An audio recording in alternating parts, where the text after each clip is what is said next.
The fog clung to the gaslit streets like a shroud, hiding secrets in every shadow where a killer lurked, waiting for the perfect moment to strike. A crimson lantern flickered ominously, casting blood-red glows on the cobblestones. Welcome to the Crimson Lantern.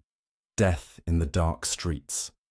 A Hercule Poirot mystery that will twist your mind and chill your spine. Grab a cup of tea, take a seat, and let the story unfold. If you're hooked and enjoying the ride, hit that subscribe button. Your support means the world to us. Chapter 1. The Shadowed Summons London, 1925, was a city of contrasts. Opulent drawing rooms glowing with chandelier light stood mere streets away from the grimy alleys where despair and danger danced in the fog. On this particular autumn night, Hercule Poirot, the diminutive Belgian detective with a mind sharper than a razor, sat in his Baker Street apartment, savouring a cup of tisane. His moustache, perfectly symmetrical, gleamed under the soft glow of a single lamp as he perused a volume of French poetry. The world outside was quiet, save for the distant clatter of hooves and the occasional shout from a street vendor. But tranquility was about to shatter. A knock, urgent, almost desperate, rattled the door, pulling Poirot from his reverie. He adjusted his tie, smoothed his waistcoat, and opened the door to reveal Inspector Japp of Scotland Yard, his face ashen, rain dripping from the brim of his hat like tears.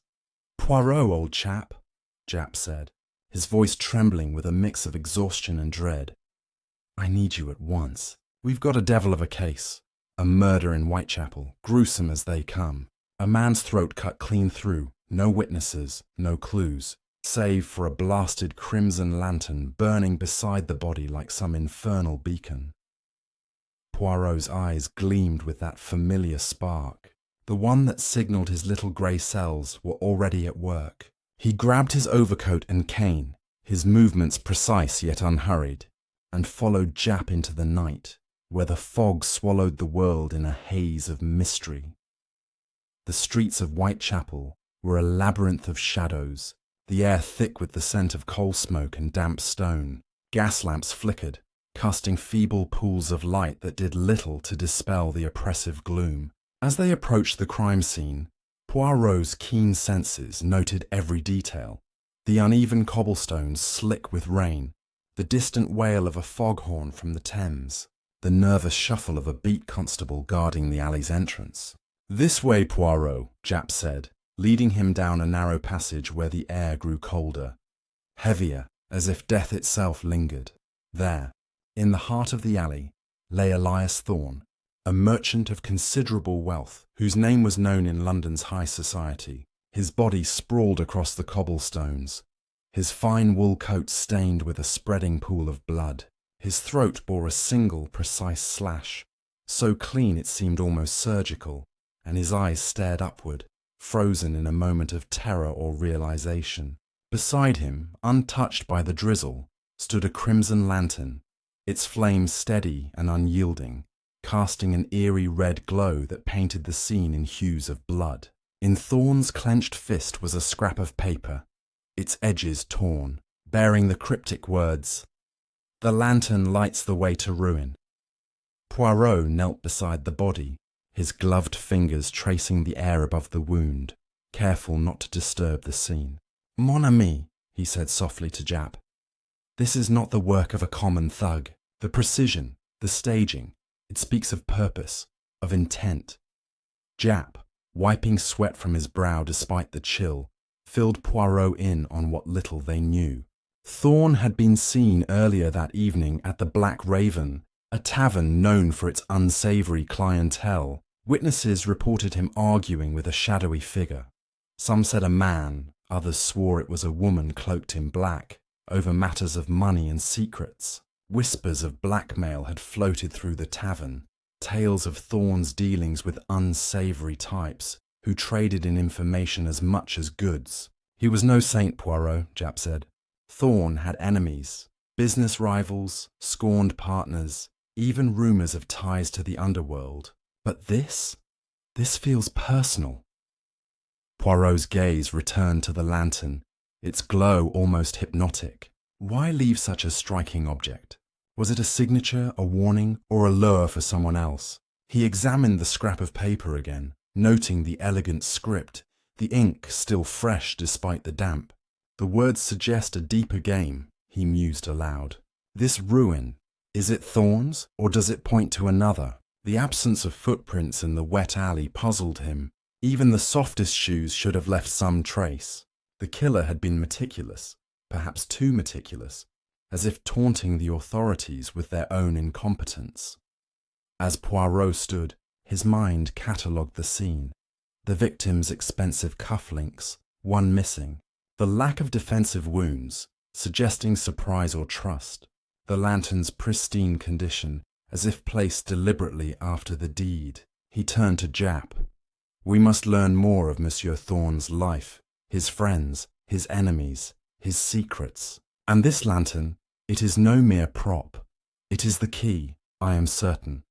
Japp nodded, though his expression betrayed skepticism. I hope you're right, Poirot. We've got nothing else to go on. For those of you unravelling mysteries alongside us, here's a tip from Poirot himself. Observe the details that others ignore. The smallest clue, a missing cufflink, a steady flame in a storm, can unlock the truth. Ask yourself, what does the killer want us to see, and what are they hiding? As Poirot and Japp left the alley, the crimson lantern's glow lingered in their minds, a beacon promising more questions than answers. The night was young, and the shadows held secrets yet to be uncovered. Join us next time as the trail leads deeper into London's dark heart. Chapter 2. Whispers in the Raven's Den. The fog had thickened by the time Hercule Poirot and Inspector Japp reached the Black Raven, a tavern nestled in a crooked corner of Whitechapel, where gaslight barely pierced the gloom. Its weathered sign creaked in the wind, depicting a bird with eyes that seemed to follow them as they stepped inside. The air was heavy with the scent of stale ale, tobacco, and secrets. Rough-hewn tables were crowded with dock workers, petty thieves, and merchants seeking deals best left unspoken. Poirot's impeccable attire drew curious glances, but his piercing gaze silenced any mockery before it could begin. Japp, more at ease in such places, led the way to the bar, where a grizzled barkeep named Maggie polished glasses with a rag that had seen better days. Japp leaned in, his voice low. Maggie, we're here about Elias Thorn. Word is, he was here last night, raising a ruckus. What do you know? Maggie's eyes narrowed, her hands pausing mid-swipe. She was a woman hardened by years of eavesdropping on the city's underbelly, and she knew when to speak and when to hold her tongue. Thorn was here all right, she said, her voice a gravelly whisper.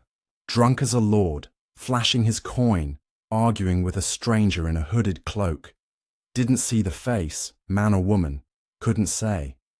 They left together just past midnight, and Thorn looked like he'd seen a ghost. Poirot's moustache twitched as he absorbed this. This stranger, madame, did they carry anything? A bag, perhaps, or a lantern? Maggie shook her head. Nothing I saw.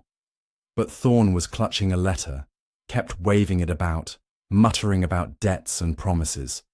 Said something about the crimson light before he stormed out. Poirot exchanged a glance with Japp. The crimson lantern at the crime scene was no coincidence then. It was a thread in a larger tapestry, one they were only beginning to glimpse.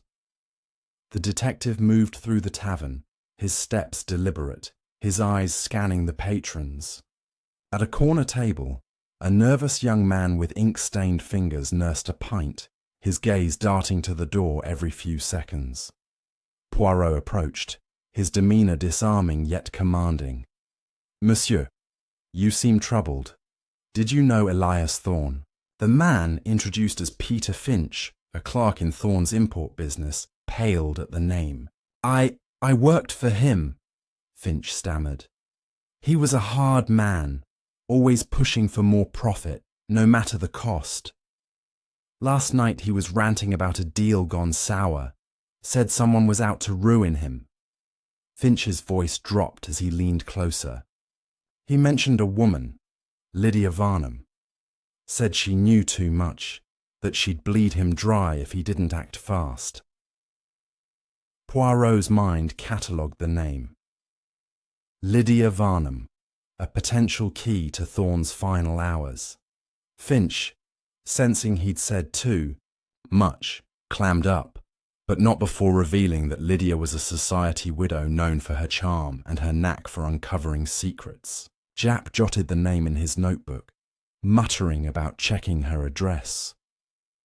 As they left the tavern, the fog seemed to pulse with menace, the distant glow of street lamps like eyes watching their every move.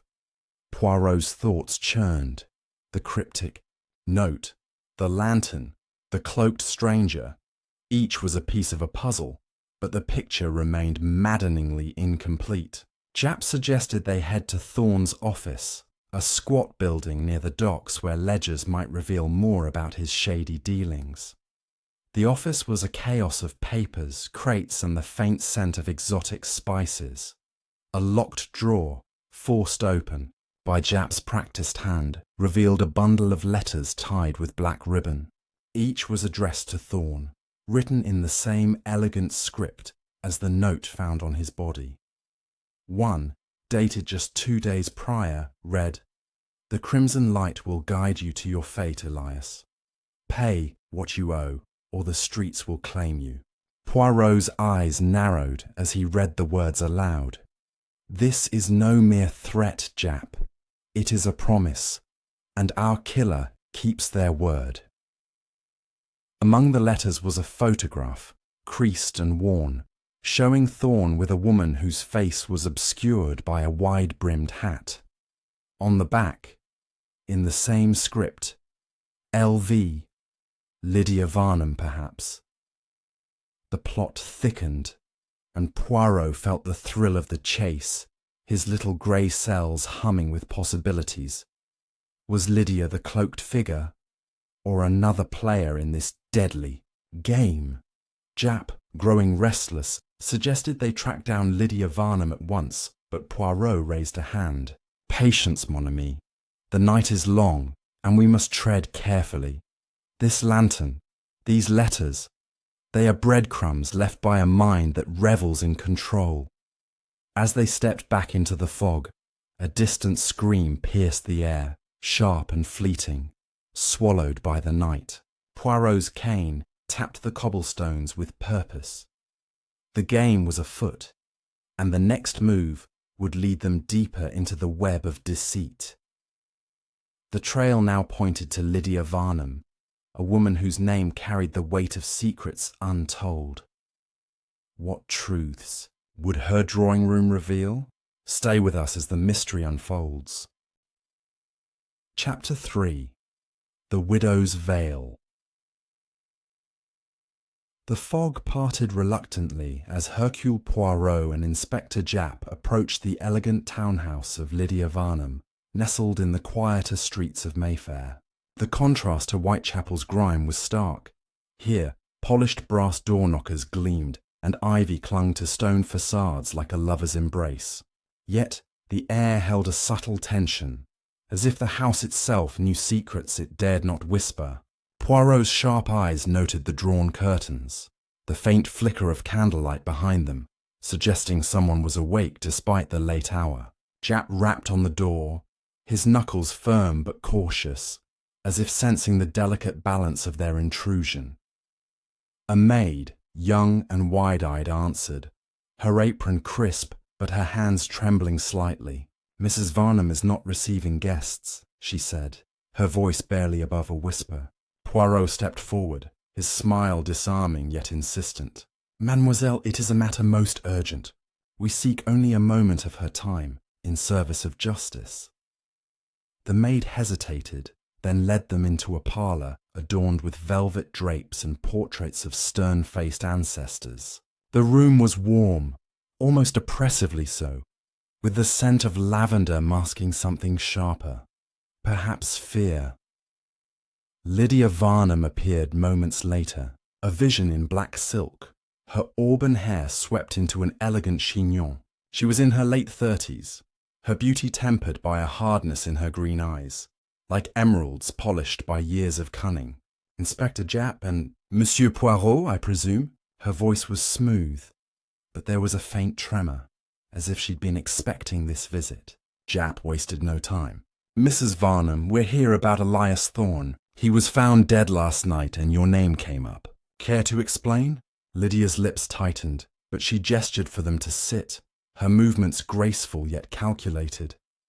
I knew Elias, she admitted, folding her hands in her lap. He was a business associate of my late husband, and after Henry's death, Elias sought to renew our acquaintance. He was persistent, offering investments, partnerships, but I refused. He grew agitated, claiming I had something he needed. Poirot's gaze never left her face, searching for the flicker of deceit. And this something, madame? Was it perhaps a letter or a debt unpaid? Lydia's eyes flashed briefly, but she shook her head. I have no letters from Elias nor debts. He was a man consumed by his own greed. If he crossed someone, it was not me. Poirot leaned forward, his voice soft but probing. Yet, madame, a photograph places you with him, and his final hours were marked by talk of a woman who knew too much. The Crimson Lantern, does it mean anything to you? Lydia's composure faltered for a fraction of a second, her fingers tightening on the armrest. A lantern? I know of no such thing, she said, but her voice lacked conviction. Japp pressed further, mentioning the cryptic note found on Thorne's body, but Lydia remained resolute, claiming ignorance of any threats or lanterns. As they spoke, Poirot's eyes wandered the room, landing on a small table where a silver cigarette case lay open, its contents scattered. Beside it was a single crimson ribbon, its colour striking against the polished wood. An unusual choice, madame, this ribbon, he remarked casually. Lydia's smile was tight, a trifle, nothing more, a gift from an admirer. But Poirot's mind was already connecting dots. Crimson ribbon, crimson lantern, a pattern emerging like a melody in a storm. Japp, growing impatient, asked to search the house, but Lydia refused, citing her privacy. I am a widow, Inspector, not a criminal. If you have evidence, bring it. Until then, I bid you good night. Her dismissal was firm, and the maid ushered them out, the door closing with a heavy thud. Outside, the fog had thickened, wrapping the street in silence. Japp muttered about Lydia's evasiveness, but Poirot was silent, his thoughts racing. The ribbon, her guarded demeanour, the photograph. Lydia Varnum was no bystander. Was she the cloaked figure from the tavern, or a pawn in a larger scheme? As they hailed a cab, Poirot noticed a shadow move behind the townhouse's curtains, swift and deliberate. Japp, mon ami, we are watched, he said softly. The inspector glanced back, but the shadow was gone. The cab rattled towards Scotland Yard, where Japp hoped to dig into Lydia's past. But Poirot's mind lingered on the crimson ribbon, its hue a silent echo of the lantern's glow. The widow's veil hid more than grief, and the next step would require peeling back layers of deception. What truths lay buried in her past, and who else walked these fog-laden streets with blood on their hands? The answers await in the shadows. Chapter 4. The Ledger of Lies. The clatter of the cab faded as Hercule Poirot and Inspector Japp arrived at Scotland Yard, its stone facade looming like a sentinel in the fog. Inside, the air was thick with the scent of ink and old coffee, the hum of typewriters underscoring the urgency of their task. Japp led Poirot to a cramped office piled high with files, where a constable had already begun sorting through Elias Thorne's known associates. But Poirot's mind was elsewhere, still fixed on the crimson ribbon in Lydia Varnum's parlour, its vivid hue a silent challenge to unravel its meaning. Tonight, they would probe deeper, not into the streets, but into the paper trail of Thorne's life. a trail that promised to reveal the enemies he'd made. Japp spread a stack of documents across a scarred desk, their edges yellowed from time and neglect. Thorne's business records, he explained, rubbing his tired eyes. If he was tangled in something dirty, it's bound to be here. The ledgers, retrieved from Thorne's dockside office, were a maze of numbers and names, detailing shipments of silks, spices, and less savoury goods. Poirot's gloved fingers traced the entries, his eyes catching on irregularities, payments to unnamed parties, coded entries marked only with initials. One name appeared repeatedly. CL. Not Lydia Varnum, but someone or something else, tied to sums far too large for honest trade. These are not mere transactions, Japp, Poirot said, his voice low and deliberate. They are the footprints of betrayal. One ledger entry, dated a week prior, noted a delivery of special cargo to an address in Limehouse, a district known for its opium dens and shadowy dealings. Beside it, a scrawled note in Thorne's hand. CL demands more. Must end this. Poirot's moustache twitched. Could CL be the Crimson Lantern's master, the orchestrator of Thorne's demise? Japp, meanwhile, uncovered a letter tucked inside the ledger, its seal broken, but its contents intact. It was from a solicitor, warning Thorne of a lawsuit from a former partner, one Victor Grayson, who claimed Thorne had swindled him out of a fortune. Grayson's name sent a ripple through Japp's memory. Grayson's a rough sort, he said. Used to run with Thorne years ago, importing rare goods, but they fell out over a deal gone bad. Word is, Grayson swore revenge. Poirot nodded, filing the name away.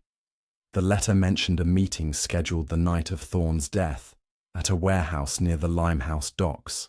Had Grayson been the cloaked figure at the Black Raven, or was CL a separate player, pulling strings from the shadows? Determined to follow the lead, Poirot and Japp ventured to Limehouse, where the air grew heavy with the stench of the river and the faint tang of opium smoke. The warehouse was a hulking structure, its windows boarded, its doors chained shut, save for one, slightly ajar, as if inviting them in. Inside, the darkness was oppressive, broken only by the beam of Japp's torch. Crates loomed like silent sentinels, labelled with foreign ports and cryptic symbols. Poirot's sharp eyes caught a glint of metal beneath a tarp, a surgical knife, its blade stained with something dark. Mon Dieu, he murmured. The weapon, perhaps? Japp bagged it carefully, his face grim. If this is the murder weapon, we're closer than I thought, but the warehouse held more. In a corner, half hidden by dust, was a small crate marked CL. Inside, they found a collection of glass vials, each filled with a deep red liquid that shimmered under the torchlight. Ink, dye, Japp wondered aloud, but Poirot shook his head. This, Japp, is the lifeblood of our mystery. It is no coincidence. It ties to the lantern, to the ribbon. A sudden creak echoed through the warehouse, and both men froze. Footsteps, soft but deliberate, retreated into the darkness. Japp gave chase, but the figure vanished into the maze of crates, leaving only a faint scent of lavender, eerily reminiscent of Lydia Varnum's parlour. Back at Scotland Yard, the knife was sent for analysis, and Poirot pored over the ledgers again, cross-referencing names and dates. Victor Grayson's address was listed in a run-down tenement nearby, a place to visit at dawn. But Poirot's thoughts lingered on the vials, the footsteps, the elusive CL. The killer was circling, leaving clues like breadcrumbs, daring them to follow.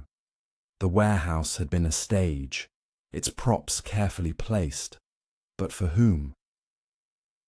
As the first light of dawn crept through the fog, Poirot felt the weight of the case pressing harder. The web was tightening, and the next encounter would bring them face to face with a man who held grudges as tightly as secrets. What would Victor Grayson reveal, and how deep did the crimson thread run? Chapter 5.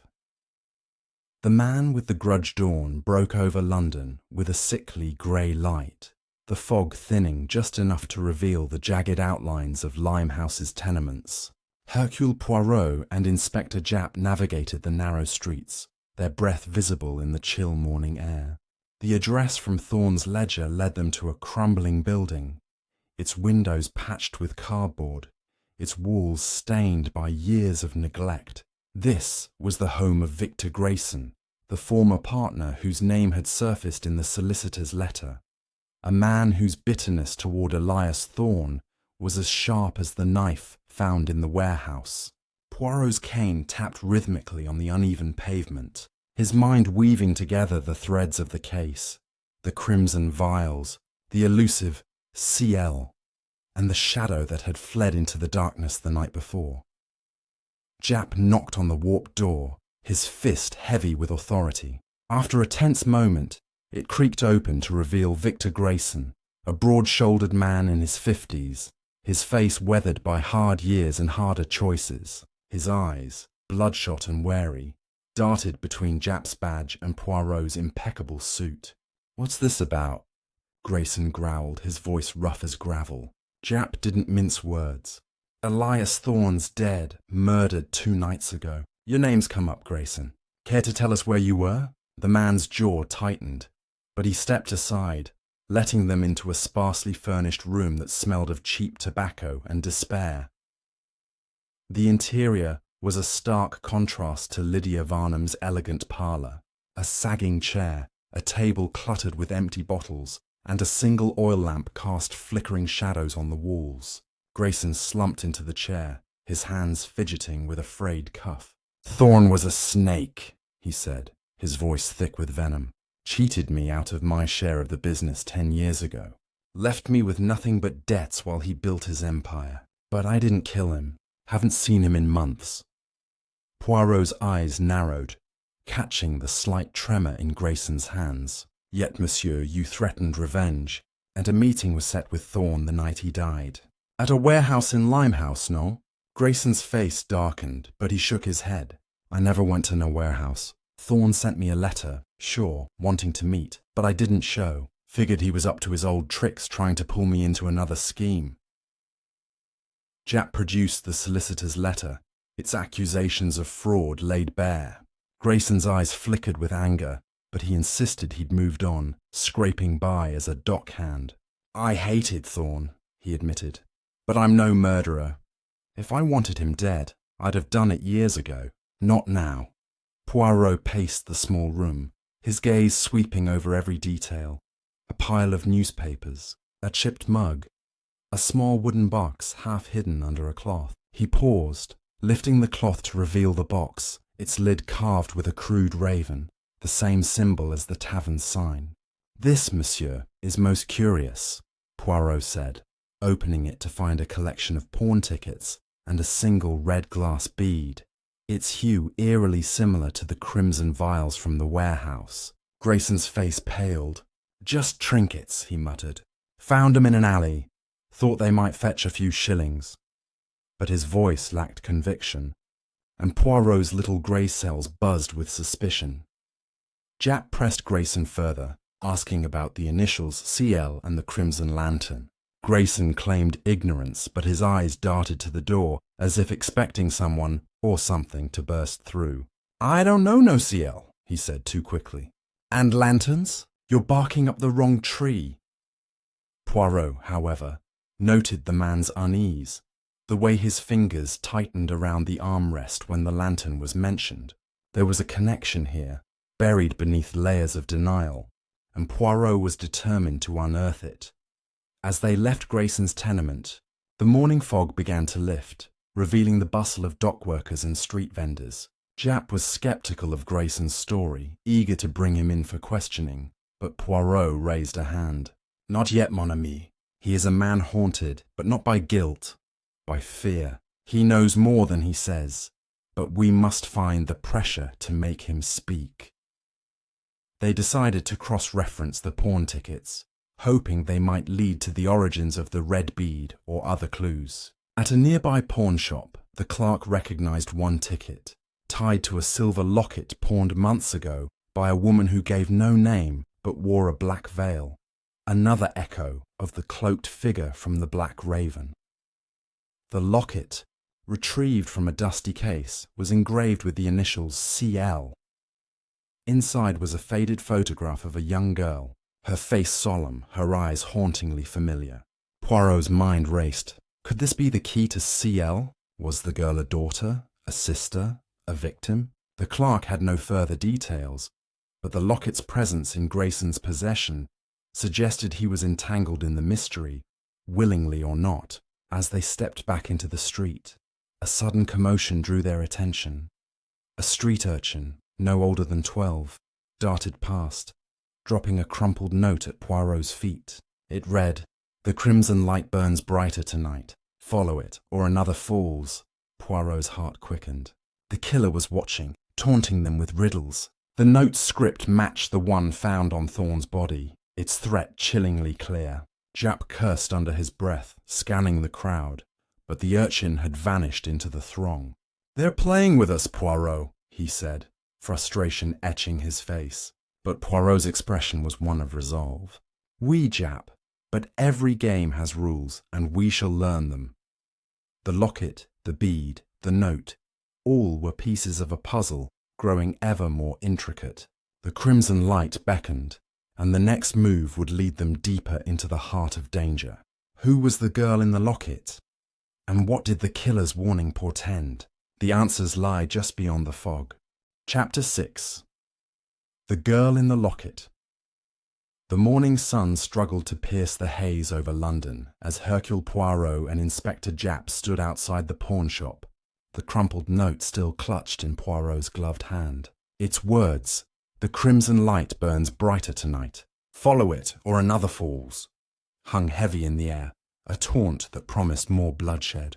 The locket, with its faded photograph of a solemn young girl and the initials CL, was now safely tucked in Japp's pocket, a fragile clue that felt like the key to unlocking the killer's identity.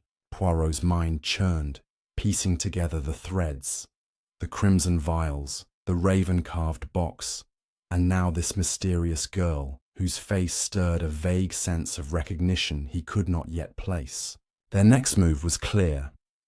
They needed to trace the locket's origins and uncover the identity of CL. Japp suggested returning to Scotland Yard to run the locket's details through their records. But Poirot's instincts urged a different path. "Mon ami, the note speaks of tonight. Time is not our ally. We must follow the trail of this locket now, before the crimson light claims another." The pawnshop clerk had mentioned a woman in a black veil, a detail that echoed the cloaked figure from the Black Raven. Poirot proposed visiting a local seamstress, known for crafting such garments, a woman named Mrs. Clara Henshaw, whose shop in Spitalfields catered to the discreet and the desperate.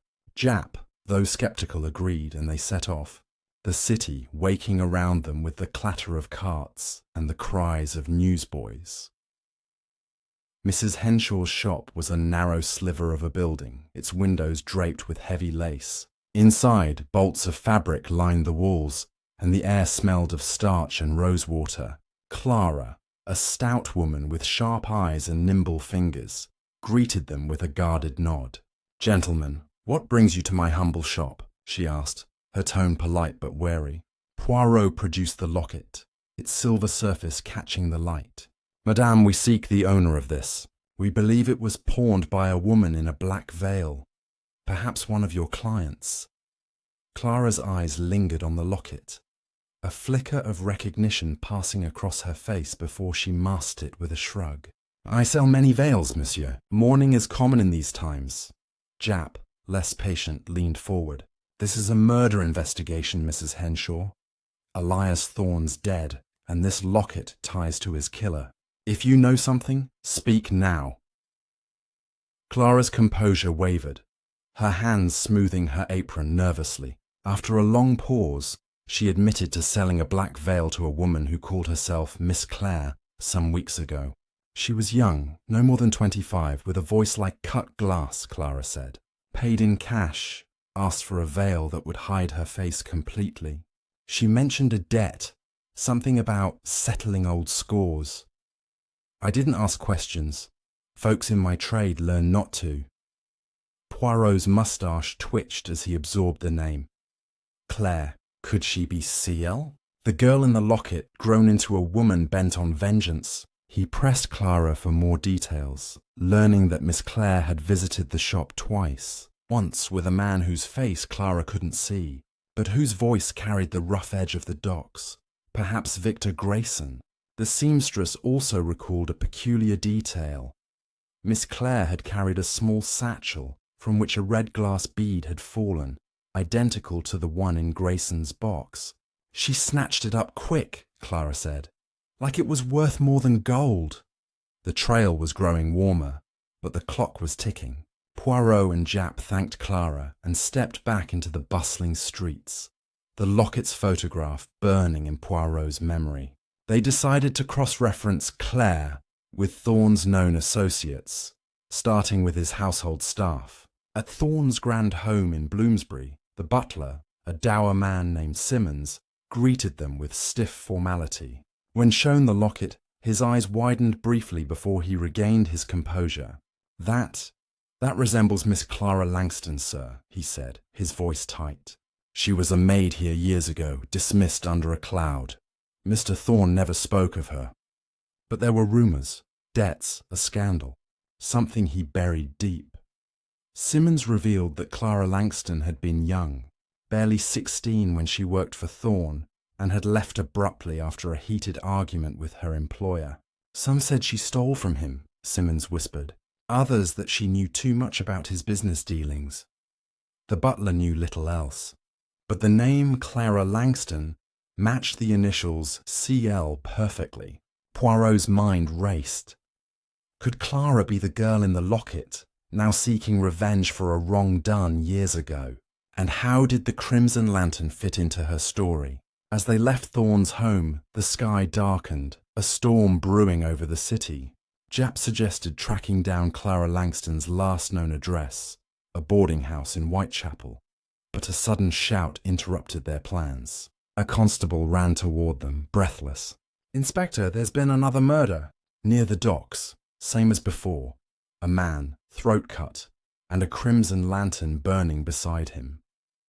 Poirot's heart sank. The killer had struck again, fulfilling the note's grim promise. The new victim, identified as a dock worker named Thomas Reed, had been seen with Thorne at the Black Raven days before his death. Beside Reed's body was another note, its script identical. The light reveals the guilty. The crime scene was a grim echo of Thorne's murder. No footprints, no witnesses, only the lantern's eerie glow. Poirot examined Reed's body, noting a faint bruise on his wrist, as if he'd been restrained before the fatal blow. "This is not random, Japp," Poirot said, his voice steady but urgent. "Clara Langston, or someone using her name, is weaving a deadly web. We must find her before the lantern lights again." The boarding house was their next stop, but the storm was closing in, and the city's shadows seemed to pulse with menace. Clara Langston, the girl in the locket, was out there, her motives shrouded in crimson. What drove her to kill, and who would be next? The storm would break soon, and with it, the truth. Chapter 7. The Boarding House Secret. The storm broke over London with a vengeance, rain lashing the cobblestones, as Hercule Poirot and Inspector Japp hurried toward the Whitechapel boarding house, where Clara Langston was last known to reside. Thunder rumbled like a warning, and lightning illuminated the twisted alleys, casting fleeting shadows that seemed to dance with secrets. The second murder. Thomas Reed, a dock worker found with his throat slit and a crimson lantern burning beside him, had tightened the noose of urgency around their investigation. The note left with read, "The light reveals the guilty," echoed in Poirot's mind. Its words a taunt from a killer who seemed always one step ahead. Clara Langston, the girl in the locket, was now their prime suspect, her name tying together the threads of vengeance, betrayal, and the crimson glow that haunted the city's darkest corners. The boarding house was a sagging, three-story structure, its paint peeling like old skin, its windows clouded with grime. A faded sign above the door read, "Mrs. Doyle's rooms," though the place looked more like a refuge for the desperate than a home. Japp pounded on the door, his impatience evident in the force of his knocks. After a moment, a wiry woman with grey hair pinned tightly back opened it, her eyes narrowing at the sight of Japp's badge. "Mrs. Doyle, I presume," Poirot said, his voice smooth but firm. "We seek Clara Langston, a former tenant. It is a matter of life and death." Mrs. Doyle's lips pursed, but she stepped aside, ushering them into a dim hallway that smelled of mildew and boiled cabbage. The parlour was cluttered with mismatched furniture, a cracked mirror reflecting the flicker of a single gas lamp. Mrs. Doyle sat stiffly, her hands folded in her lap, as Japp explained their purpose. "Clara Langston lived here, didn't she? We need to know everything. When she was here, who she saw, where she went." Mrs. Doyle's gaze darted to the floor, her fingers tightening. "Clara was here, aye, but she left a month ago. Quiet girl, kept to herself. Paid her rent on time, no trouble. But she was odd, always muttering about debts and justice, like she was carrying a weight too heavy for her years." Poirot leaned forward, his eyes locked on hers. "Madame, this girl may be linked to 2 murders. Any detail, however small, could save lives. Did she speak of Elias Thorne, or perhaps a crimson lantern?" Mrs. Doyle's face paled, and she hesitated before speaking. "She never named Thorne, but she had a box, wooden, with a raven carved on it. Kept it under her bed, guarded it like it was her soul. Once, I saw her take out a red glass vial, held it up to the light like it was precious. And she had a locket, same as the one you're holding." Japp produced the silver locket, its photograph of the young girl gleaming faintly. Mrs. Doyle nodded. "That's her, or was. Clara when she was younger. She'd stare at it sometimes, tears in her eyes." The landlady's story painted a picture of a woman consumed by a past she couldn't escape. Clara had arrived at the boarding house a year ago, claiming to be an orphan seeking work as a seamstress. But her late-night visitors, men and women cloaked in shadows, suggested otherwise. "One night," Mrs. Doyle whispered, "I heard her arguing with a man, rough voice, like he'd spent his life on the docks. Said something about the lantern being lit and no turning back. I didn't like it, but I don't pry into tenants' affairs." Poirot's mind flashed to Victor Grayson, the dockhand with a grudge against Thorne. Could he have been Clara's ally, or her manipulator? Mrs. Doyle led them to Clara's former room, a cramped attic space with a slanted ceiling and a single window overlooking the rain-soaked street. The room was bare save for a rickety bed and a small table, but Poirot's sharp eyes caught a faint scratch on the floorboard near the window. Kneeling, he pried it up, revealing a hidden compartment. Inside was a folded letter, its paper brittle but intact, addressed to CL in the now familiar script. It read, "The debt is not yours alone, Clara. The crimson light will burn until all are judged. Meet me at the old chapel, midnight the 10th. The date was 2 days prior, the night of Thorne's murder. Japp's face hardened as he read the note. "This ties her to the killings, Poirot. She's our killer, or at least part of it." But Poirot's expression was one of caution. "Non, Japp. This letter is not a confession, it is a summons. Clara is involved, oui, but as predator or prey, we cannot yet say." The mention of the old chapel piqued his interest. St. Mary's, a derelict chapel near the docks, was known as a haunt for smugglers and secret meetings. It was a place where shadows thrived, and Poirot sensed it was their next destination. Before leaving, Poirot questioned Mrs. Doyle about Clara's appearance. She was pale, slight, with dark hair and eyes that looked right through you, the landlady said. Wore a black veil sometimes, like she was in mourning. Last I saw her, she was headed toward the river, carrying that box of hers. The description matched the woman seen at the pawn shop and the black raven, solidifying Clara's presence at the heart of the mystery. As they stepped back into the storm, lightning illuminated a figure across the street. A woman in a black veil watching them. She vanished into an alley before Jap could pursue, her silhouette swallowed by the rain. At Scotland Yard, Jap ran Clara Langston's name through their records, uncovering a thin file. She had been arrested once, years ago, for theft from Thorne's household. Though the charges were dropped, the file noted her as an orphan raised in a workhouse, with no known family, except for a vague reference to a sister who died young. Could the locket's photograph be that sister? A loss that fueled Clara's vendetta?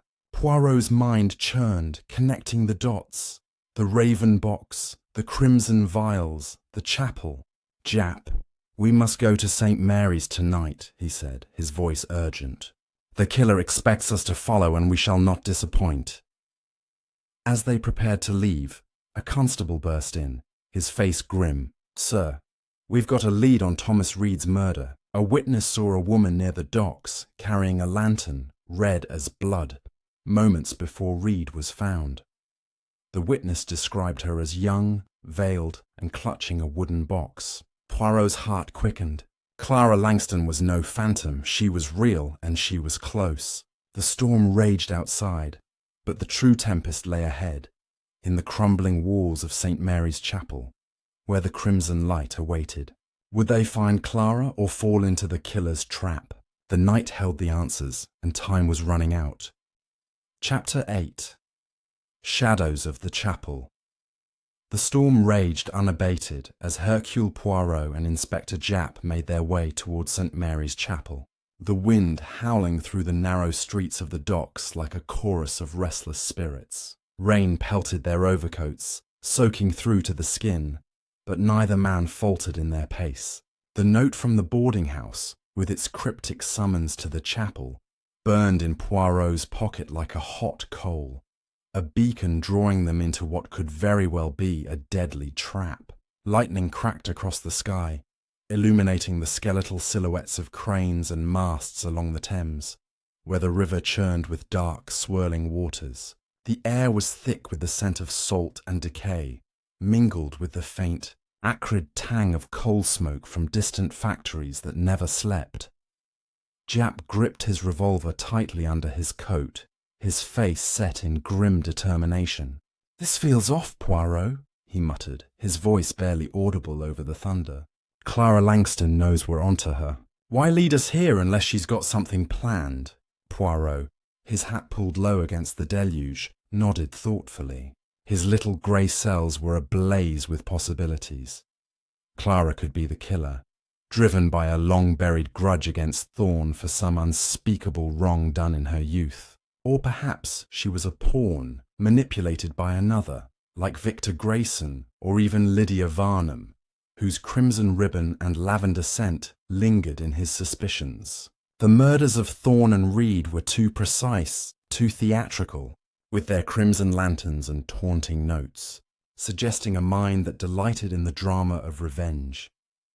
As they approached the chapel, its crumbling spire rose from the fog like a forgotten sentinel, the stone walls cracked and overgrown with ivy that clung like desperate fingers.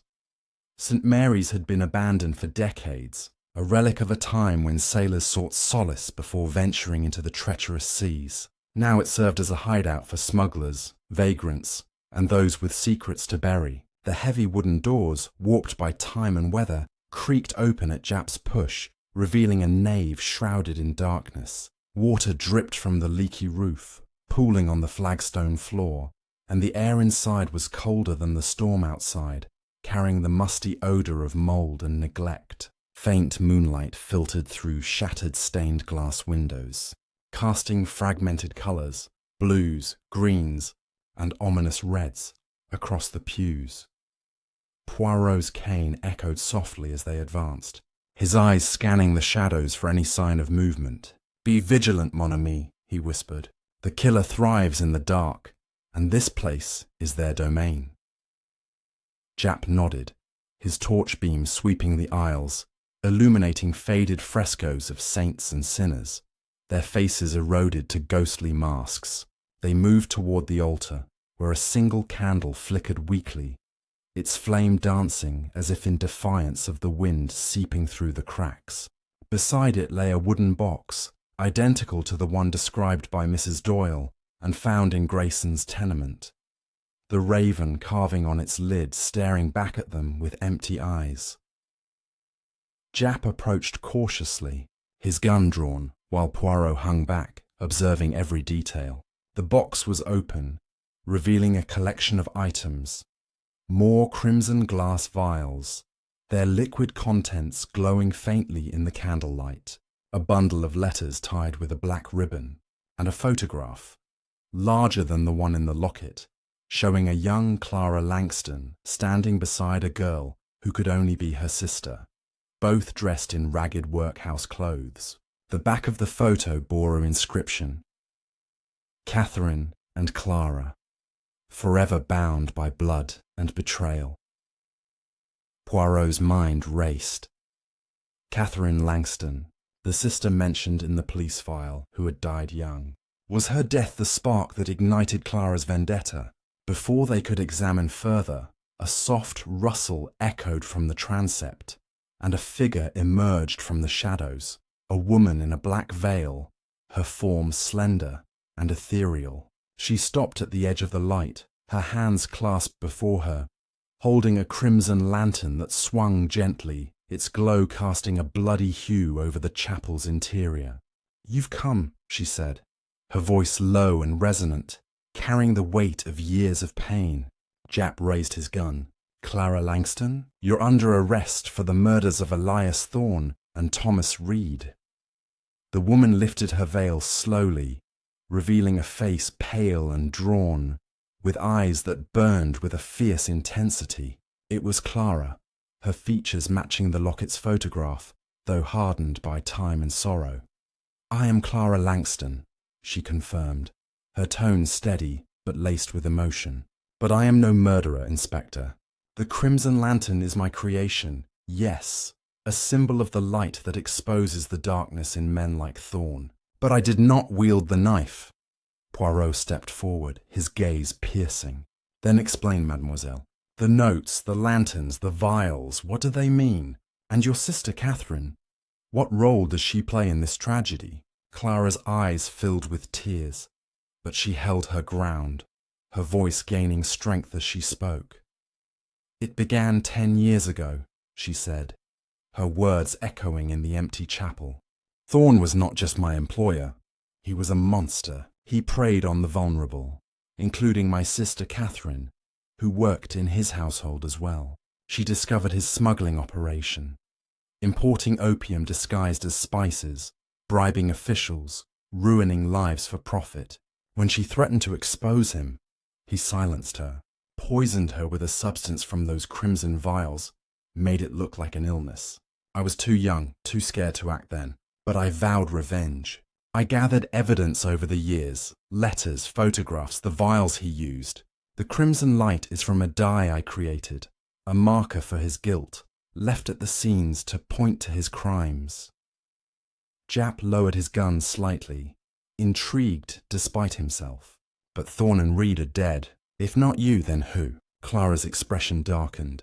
"Reed was Thorne's accomplice, the one who administered the poison to Catherine. I confronted Thorne at the Black Raven, showed him the evidence, demanded he confess. But someone else was pulling strings. Victor Grayson, my ally at first. But he turned on me. He wanted Thorne's fortune for himself, saw an opportunity in my pain. He followed us that night, killed Thorne to silence him, then Reed to cover his tracks.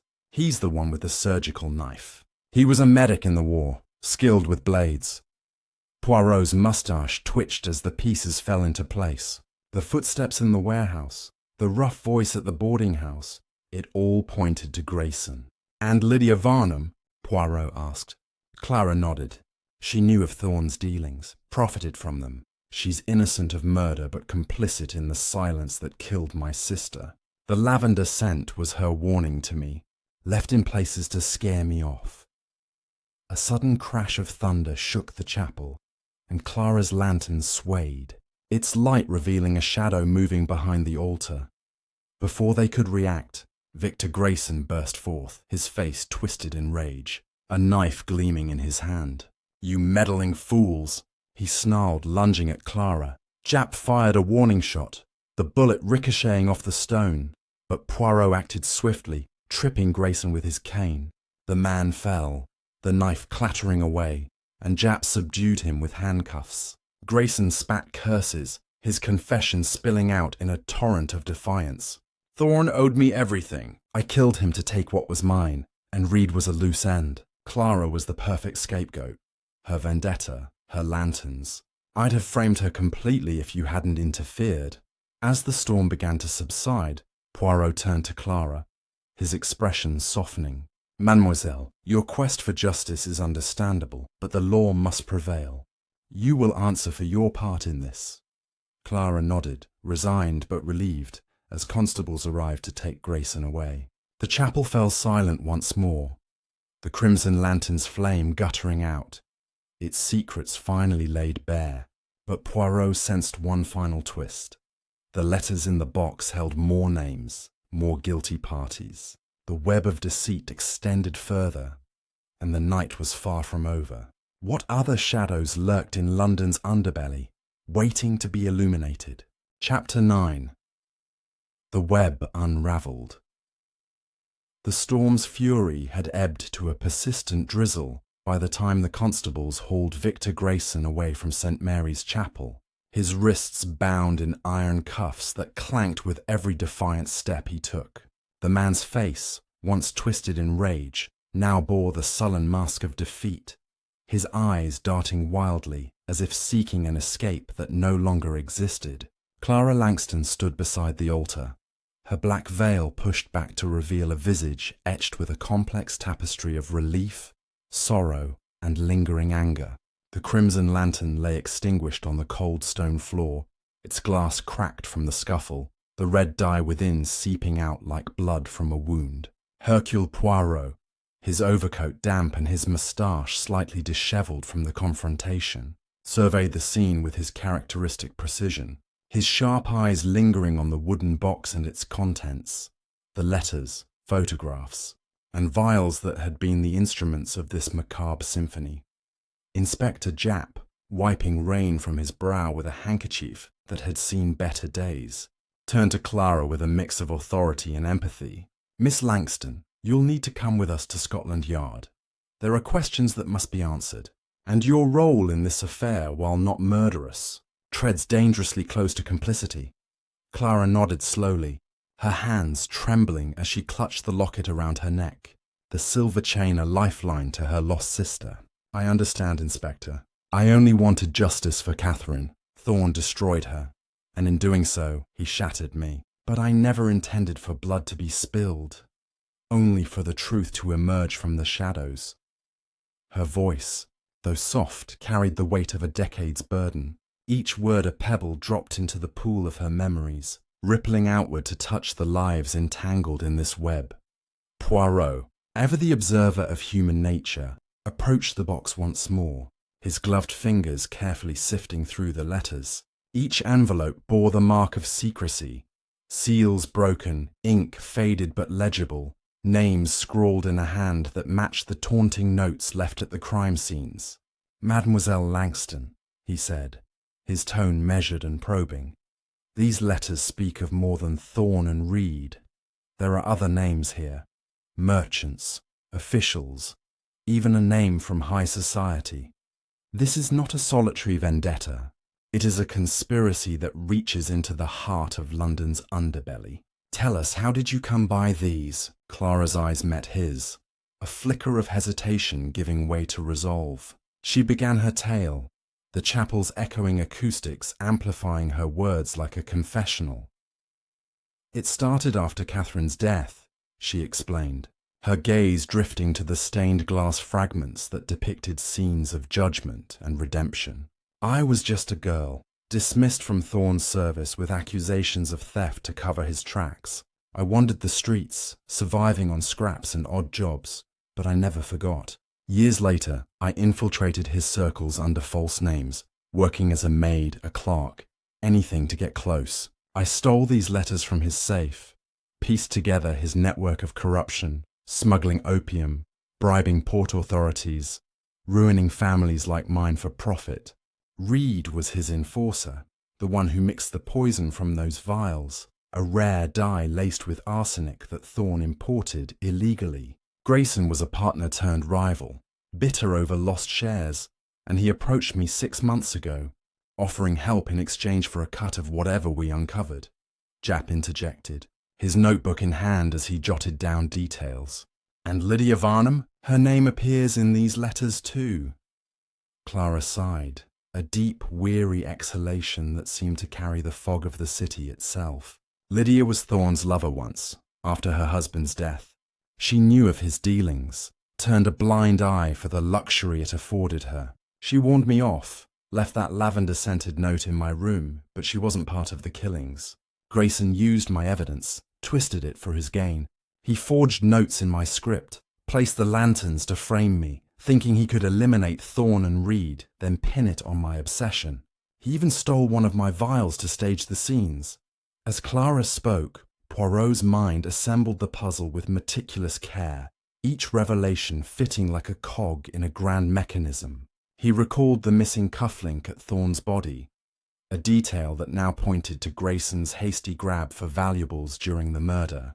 The absence of footprints in the alley, Grayson, with his dockhand knowledge, had used a hidden sewer grate to approach unseen, a trick of the trade in Limehouse's labyrinthine underbelly. The scream they heard after leaving the Black Raven, likely Reed, witnessing something that sealed his fate. Mon ami Japp, Poirot said, turning to the inspector. We must act swiftly. These letters implicate a customs officer named Harlan Croft and a banker, Sir Reginald Hale. If Grayson's arrest alerts them, they may flee or destroy evidence. Japp nodded, signalling to a constable to secure the box as evidence. Right you are, Poirot. We'll round them up tonight. Croft's office is near the docks. Hale's estate is in Kensington. I'll send teams immediately. The chapel doors burst open as more officers arrived, their lanterns, ordinary yellow ones, cutting through the gloom like beacons of order.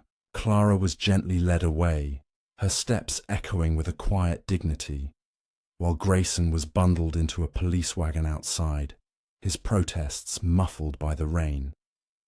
But Poirot was not satisfied with mere arrests. He sought the full illumination of truth. En route to Scotland Yard, in a cab that rattled over the wet cobblestones, he pondered the deeper motives. "This crimson dye, mademoiselle," he said to Clara, who sat across from him, guarded but cooperative.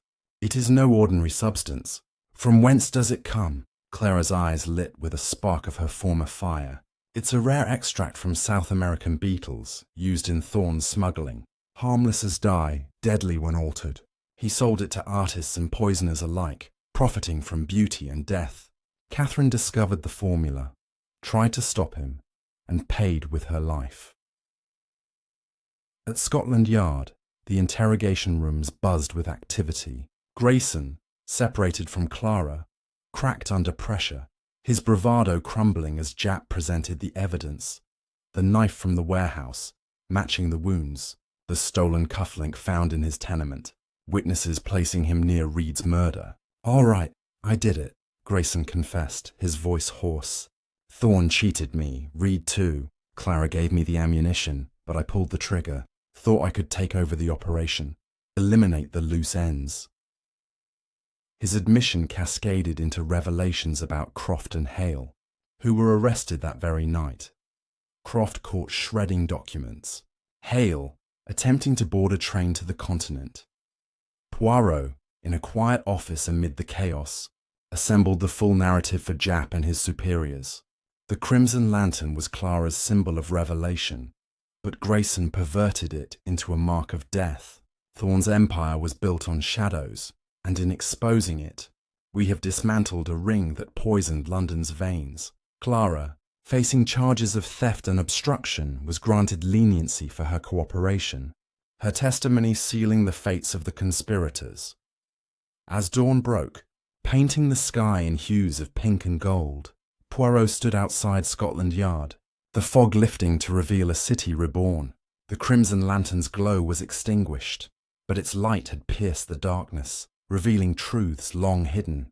Yet, in the quiet recesses of his mind, Poirot wondered about the other names in those letters.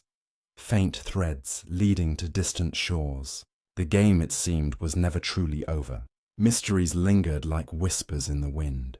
For now, though, justice had prevailed, and the streets of London breathed a little easier. Chapter 10. The Light of Truth. The rain had finally ceased, leaving London's streets glistening under a pale sun that struggled to assert itself through the thinning fog.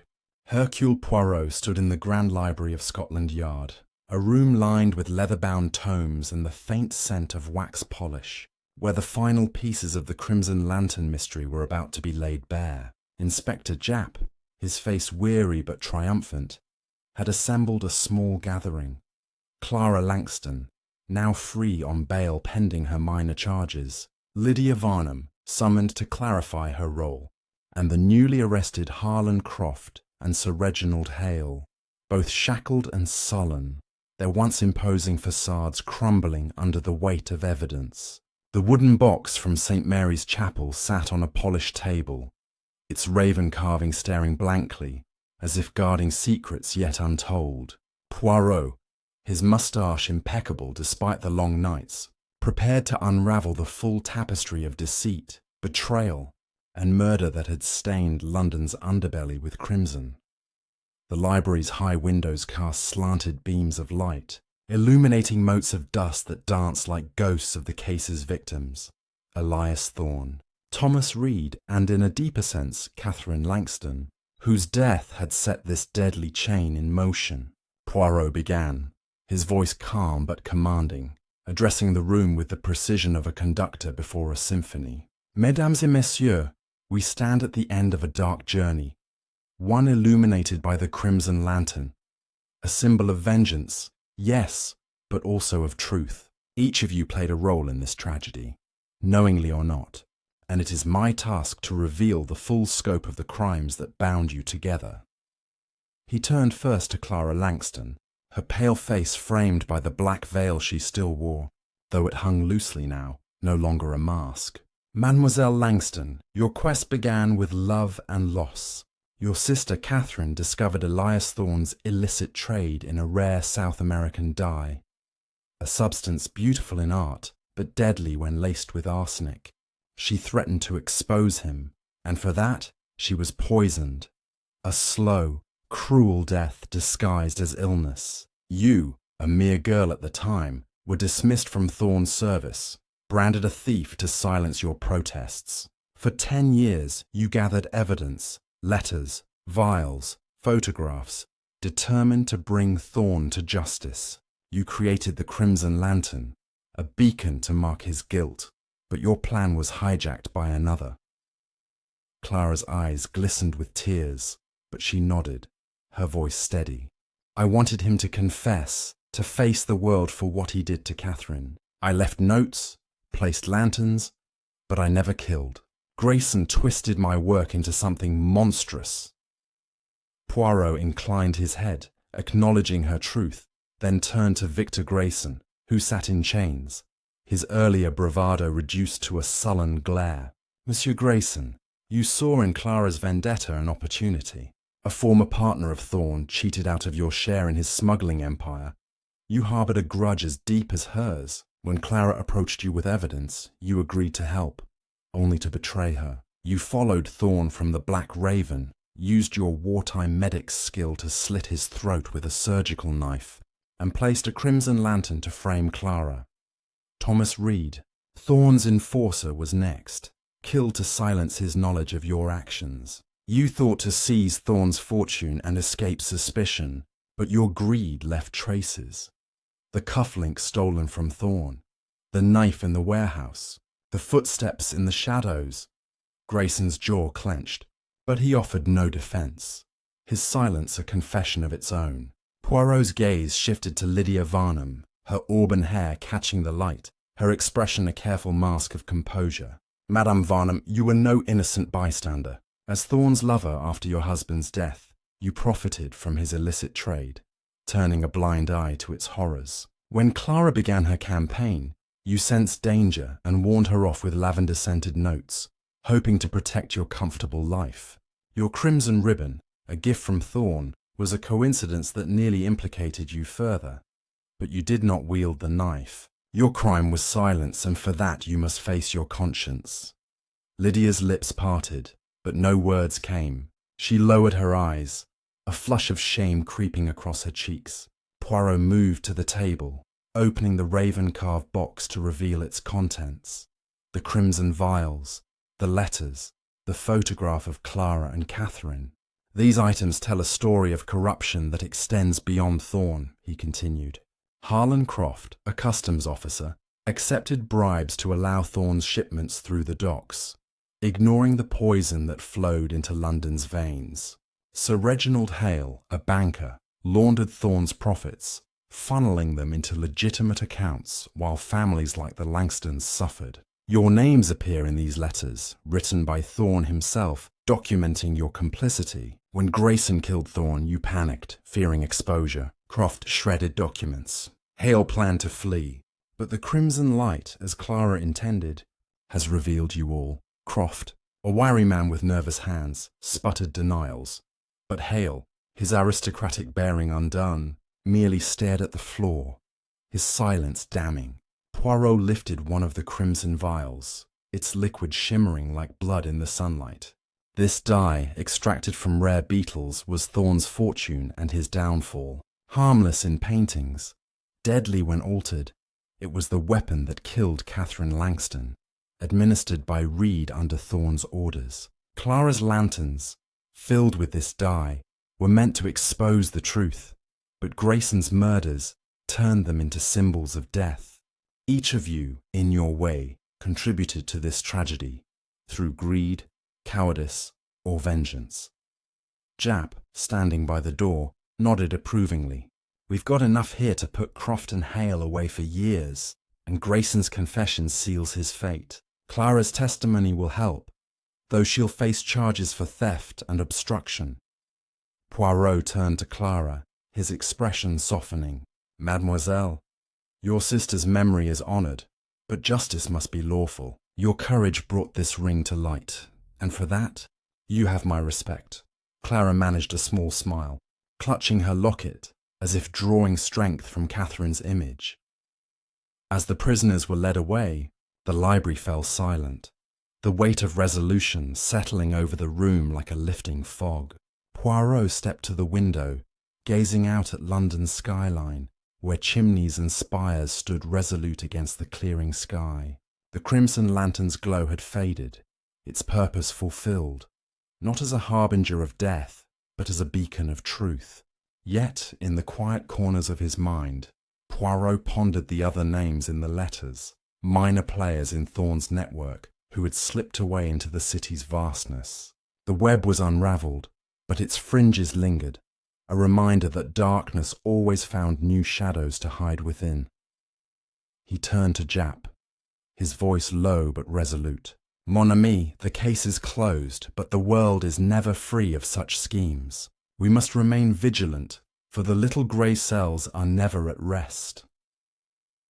Jap clapped him on the shoulder, a rare grin breaking through his fatigue. You've done it again, Poirot. London owes you a debt. As they left the library, the sun broke through the clouds, casting a warm glow over the city, a city cleansed, for now, of its crimson stain. And to you, dear viewers, who have followed this twisting tale through London's darkest alleys, I thank you for joining us. If this mystery has gripped you, stirred your imagination, or set your own little grey cells to work, please hit that subscribe button, like this video, and share your thoughts in the comments below. Your support means the world to us, and there are more mysteries to unravel together. Until next time, Keep your eyes sharp and your hearts open to the light of truth.